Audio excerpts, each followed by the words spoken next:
So typically I only review a game after having a week to dive into it. Discover all of its nuances and get a real feel for what the developers have created.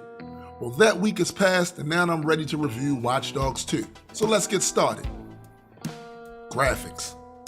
The first Watch Dogs wasn't bad graphically, but the color palette was dreary and the city design was uninspired, so it kinda fell flat. Watch Dogs 2, however, doesn't suffer from any of that. It's a truly beautiful game. The color palette has to be the most vibrant I've ever seen, and I spent quite a bit of time not even playing the missions, just driving around and absorbing it all in. Everything from light sourcing, reflections off of the water, to the architecture of the buildings and the way the city is set up in general is a testament to the attention to detail that the developers obviously valued. But that isn't to say that there are no flaws in the graphics. For instance, if you really look at the vehicles, they seem to be lacking in creativity as far as the designs are concerned.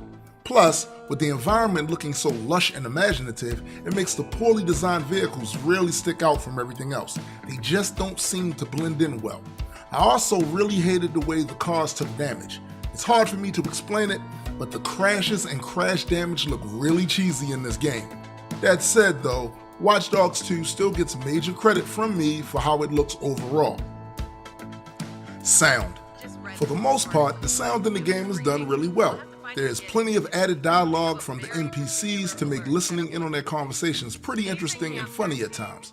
The sound of the environment, whether it's in the city or in more rural areas, is all done well.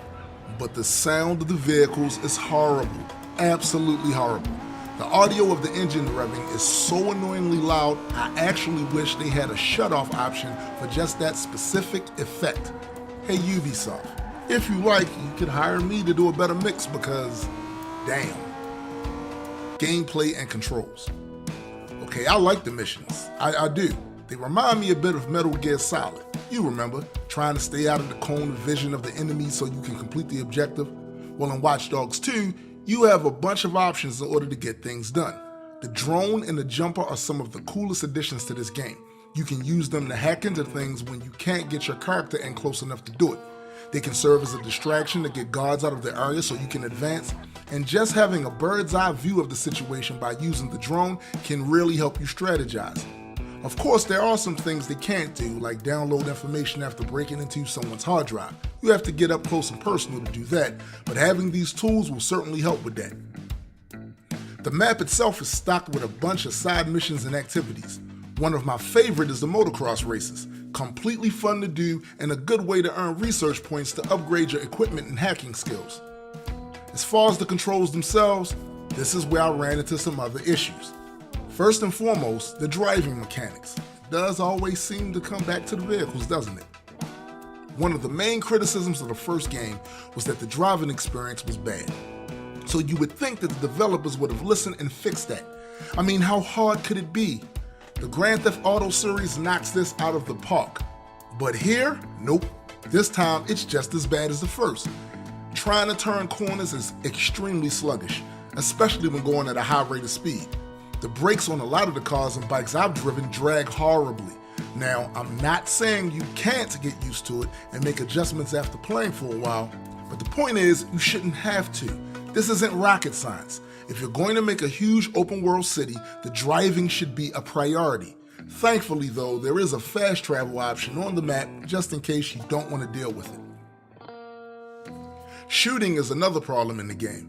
It just doesn't seem stable when you're trying to aim. Very floaty. This becomes a problem when you have multiple enemies. Now, I haven't beaten the game yet or upgraded my shooting skills up to the max, so I can't say for certain if this changes things, but as of this review, this is a problem. In my opinion, the controls overall could have been more streamlined. I get that they give us a bunch of options, but some of it just seems superfluous. But what you really want to know is if this is a fun game. And to that I say, yes. Even with the control issues, the average player will figure out a balance and still be able to enjoy the game. Now, if you notice, I didn't talk about the story. I wanted to do something a little different this time. That's because I want you guys to play the game and get into it yourself, because I want to see if you had the same impressions of it that I did, and I don't want to filter your thoughts on it with my thoughts on it. Once you've played the game, give me your impressions in the comments section and we can compare notes. That's all for me today, Reapers. If you enjoyed this video, please like, share, and subscribe to the Reaper Legion Network and help our community grow. And as always, please, geek responsibly. Thanks for watching, guys, but don't go anywhere just yet. Check out some of the other videos on the channel, and if you look in the description box, you'll find links to our Facebook, Instagram, and our official website.